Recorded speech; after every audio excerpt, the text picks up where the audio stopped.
Nathalie Dionne, bonjour. Vous êtes la fondatrice de Tali, des sacs vegan.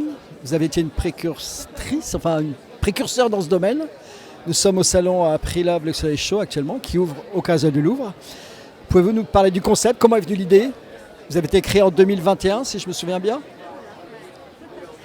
Bonjour Alain.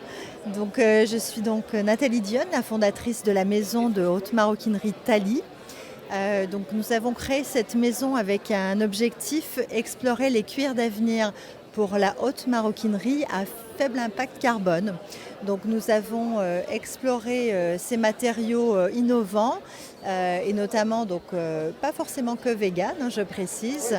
On explore un peu toutes les options, en tout cas qui sont aujourd'hui disponibles, qui sont disponibles sur le marché autour de l'éco-conception.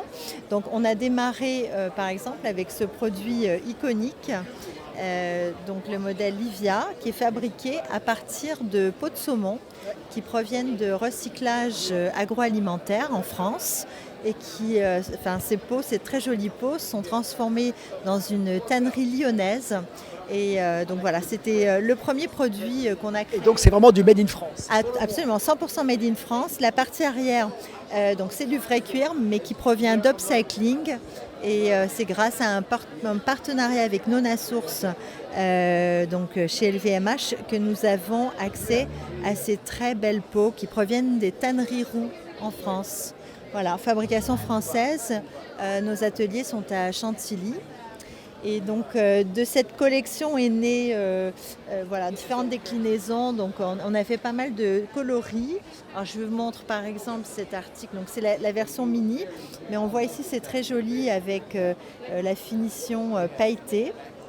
Et puis après on a décliné en version un peu plus soir, mais cette fois-ci, c'est du satin upcyclé, voilà, avec des Swarovski. Avec le saddle de la paix, on dirait que c'est le saddle de la paix. Pardon, c'est le saddle de la paix, oui, oui. Effectivement, on nous dit parfois, ça fait penser à Mercedes, parfois on nous dit symbole de la paix, mais je vous explique pourquoi cette découpe signature, c'est-à-dire qu'on a tenté d'optimiser le placement des pièces du patronage dans une peau de saumon. Oui, pour qu'il n'y ait pas de déchets.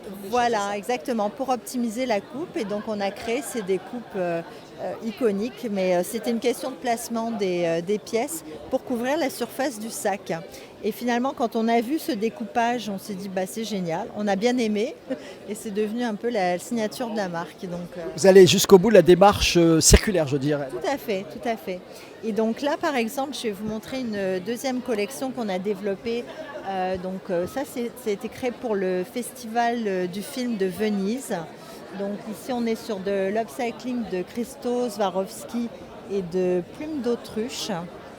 Voilà, donc ce petit modèle ici, par exemple, a été créé pour Coco Rochin pour le Festival de Cannes, en collaboration avec son styliste.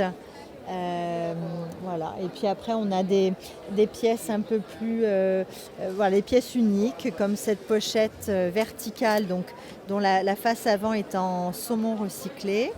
La construction est en métal, fait à la main.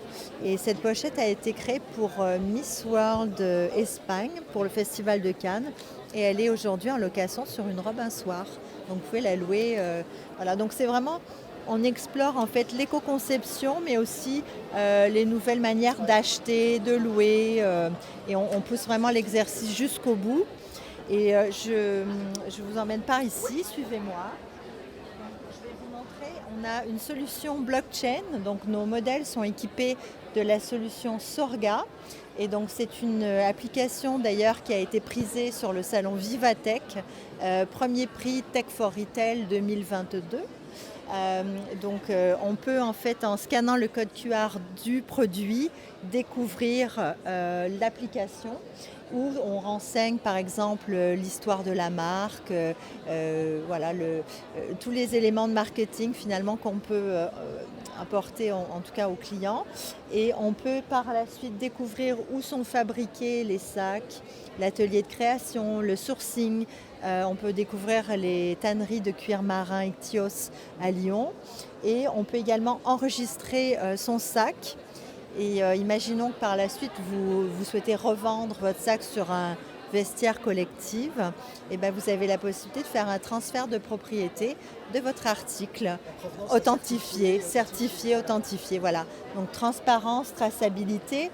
Et l'idée, c'était vraiment de faire du recyclage un art, mais au travers du storytelling, vraiment pouvoir élever un peu voilà, cette démarche de création circulaire. Vous réfléchissez à une nouvelle matière très innovante qui va arriver très bientôt, sans trahir le secret. Vous pouvez nous en parler, nous en dire quelques mots? Alors, tout à fait. Donc, en fait, dans notre démarche, on regarde à plus long terme l'impact du cuir sur l'environnement. Donc, c'est une matière précieuse, mais effectivement, pour un marché plus large, je pense qu'il est important de continuer d'innover. Et donc, nous avons entrepris il y a 2 ans déjà des travaux de recherche et développement autour d'une matière biosourcée. Et c'est une matière végane qui est fabriquée en France, enfin qui sera fabriquée en France, puisque à ce stade-ci, c'est du prototypage. Et l'idée, c'est de commercialiser donc, dans nos gammes véganes, puisqu'en fait, sur le site internet, nous avons une gamme en cactus vegan qui n'est pas présentée ici sur le salon, mais voilà, avec des prix relativement abordables, moins de 400 € retail. Et c'est une gamme qui se vend très bien et que nous expédions aujourd'hui dans plus de 16 pays. Et puis l'idée, c'est d'avoir une matière propriétaire qui nous servira en tout cas à alimenter cette chaîne et puis peut-être même des collaborations avec d'autres maisons qui sont aussi à la recherche de matières véganes, biosourcées et voilà, sans plastique surtout. Voilà. Donc le public peut vous retrouver à partir d'aujourd'hui au Carrousel du Louvre et jusqu'à dimanche. Exactement, sur le salon Reluxury. Merci Nathalie Dionne, merci.